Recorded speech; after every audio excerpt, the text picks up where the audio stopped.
What's going on, guys? T-Mart here, and in this video, I wanted to recap Sony's E3 conference. So as you guys know, this week is the week of E3. The actual event is tomorrow, Tuesday through Sunday, but today, which is Monday, is the day that all the major gaming companies do their press conferences. And I actually kind of recapped the Microsoft conference earlier today, so make sure to check out that video if you haven't seen it yet. But now I want to recap the Sony conference, because obviously we're going to learn a lot about the PlayStation 4 in it. So starting off at the very start of the conference, Sony actually fired some shots at Microsoft. They had this quote when they were talking about the PlayStation 4. They said it's a gaming console, not an entertainment console. So they're kind of making fun of Microsoft and their earlier, Xbox One reveal event when they talked about was, TV and Netflix and, all that kind of stuff. So Sony kind of fired some shots at them, and then they moved on and they talked about the PS Vita and a lot of the games are going to be coming out on the PS Vita. I didn't really pay a lot of attention to that just because, I don't have a PS Vita. I don't think a lot of people do, and it's not really the highlight of the Sony conference. The PS4 is going to be the highlight, but they did say that the PS Vita is going to be the ultimate companion device for the PlayStation 4, and it's going to have really, really good compatibility with like Skype, movies, YouTube, all that kind of things. So I don't know, it should be pretty cool. Maybe it'll be a cool accessory that we might want to get when we do get the PS4, but we'll have to wait and see.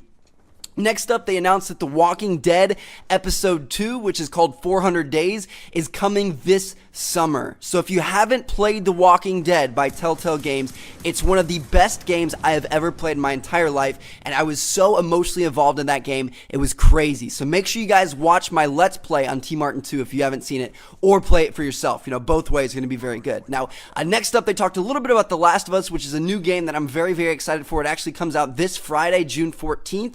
So that should be pretty cool. I'm going to be doing a Let's Play on T-Martin 2 of that as well.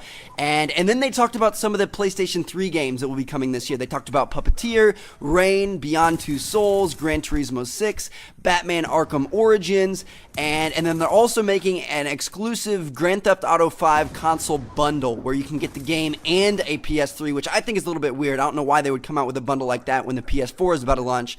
And then finally, they announced a Grand Theft Auto 5 headset. So yeah, that was about the PS3. Let's get into the PS4 because this is where the meat and potatoes are. So anyway, starting off, they revealed the console, and it's a black box. It looks very, very similar to the Xbox One, or you could say they both look similar to one of those old VCRs. Neither one of them are very impressive. They're just black boxes. Technically the visuals don't really matter. It's just something that's going to be playing your game discs, but it would have been cool if we would have had a really cool looking console to look at. So yeah, you can look up pictures of it if you want to. Now, next up, they talked about Video Unlimited, which is a little ironic. They kept saying, oh, they're all about the games, all about the games. It's not an entertainment console. And then they talked about Video Unlimited, which is all about movies, Netflix, Redbox Instant, Flickster, pay-per-view events, and things like that. So, obviously both consoles you're going to be able to play games on, but you're also going to be able to do other things on that entertain you. So, next up, they talked about their games. And as with the Xbox event, they talked about a lot of the PlayStation 4, exclusives, and then they also talked about some other ones that will be available on both consoles. So they started off with the Order 1886, which appears to be a brand new title that we've never seen before. It looked like the main characters were in the past, but they had kind of futuristic weapons, and they were fighting some sort of monster off in the distance. We never actually saw the monster,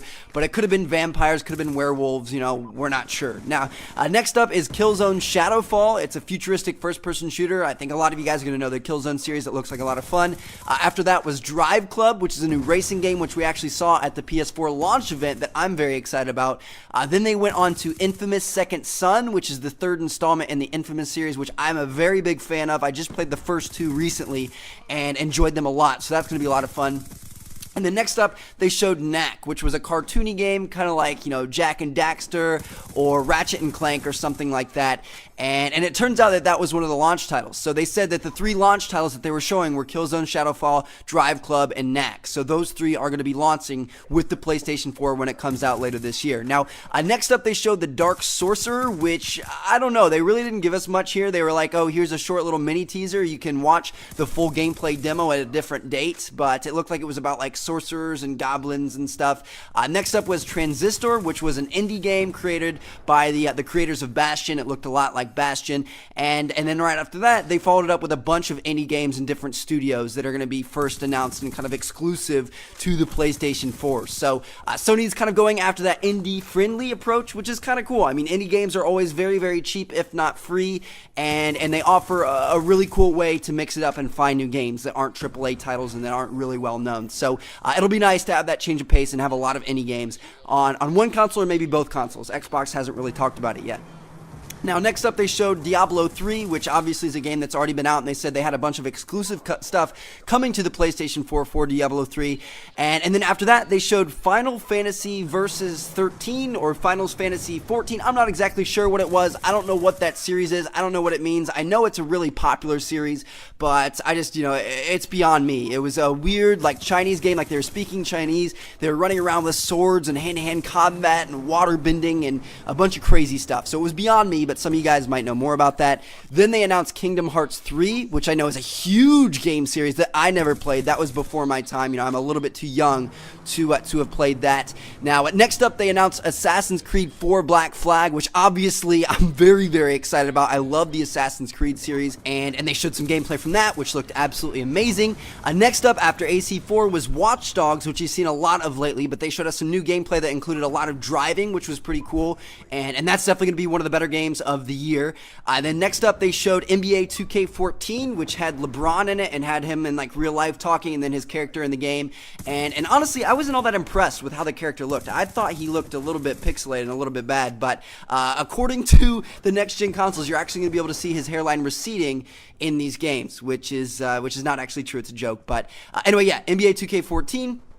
Next up, they announced The Elder Scrolls Online, which is another one of those games that I've never really played, don't really understand about, but I know some of you guys might be interested in it and might be excited for it. Then next up, they showed Mad Max, which is I don't know, I've never seen anything like this before, but it looked like a pretty cool game. It had a guy in a car come out in the desert, and he was about to shoot this guy, and then he saved him, got in his car, and drove away, and then all of a sudden, he came back and ran right over him, and it was like a really gritty, like, kind of, I don't know, graphic type game, which sounds pretty cool.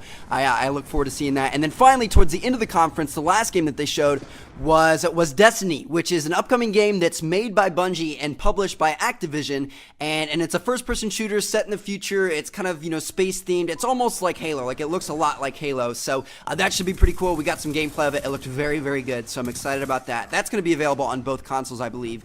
But yeah, those were all the games they showed. Now, apart from the games, they did share a couple of features, except not that many, kind of like the Xbox did.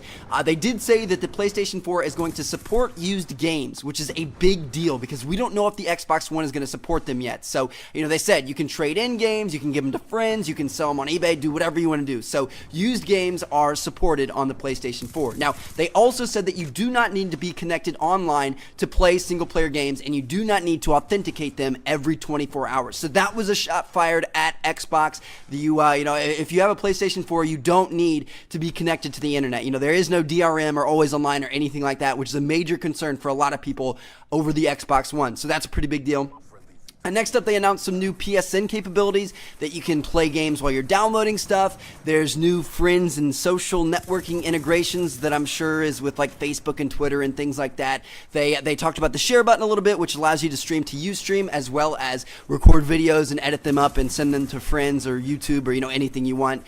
And then they also said that they're expanding the benefits of PlayStation Plus, which your PlayStation Plus membership carries over from PS3 if you already have one, and you get Drive Club for free, which is a AAA launch title that's coming out on the PS4, which is pretty cool. And then you also get a new title every month for free. Now, I think they're mainly going to be indie games. They aren't really going to be AAA titles, but still, I think that's pretty cool. You pay that $5 a month, I think it is, and you get those games for free. Now, one thing that they did announce with this that is a huge negative for the PlayStation is that you have to pay for PlayStation Plus in order to play online. You have to pay that $5 a month. So now both Xbox and PS4 PS4 costs $60 a year in order to play games online, which is a huge negative for the PlayStation. Well, I mean, it's a good thing in terms of it gives them more money to, keep the system up to date, deter hackers and stuff, always make sure they're working on it. But it's a big negative because I know a lot of people have decided to, go with the PS3 over the Xbox 360 just because they didn't have to pay to play online. Well, now both consoles you have to pay to play online, which is unfortunate. Now, next up, they talked a little bit about the cloud-based strategy, and this is a new thing that they're adding in 2014 that's coming out to US people first. But what it is it's a large library of PS3 games that are going to be online, that are going to be available to people that use the PS4 and the PS3. You can stream those games down to your console and you can play them. So, that's a great way to play PS3 games if you don't want to buy the actual physical copy. And then finally, the final announcement of the event right before they dropped the mic was the fact that the PlayStation 4 is going to cost $399. Yes, that's right, $100 less than the Xbox, which that's a pretty big deal. So I don't know, let me know what you guys think. What do you think about the prices of the consoles, the games that they announced, the exclusive titles that they announced? What are you guys thinking so far? There obviously is still a lot to learn before this November when we actually pick up these consoles, but which one are you leaning towards at this point in time? Thank you all for watching. Check out the other videos that I've posted recently. I put up a lot lately, so you probably missed a few. And thank you guys. Catch you all later. Peace out.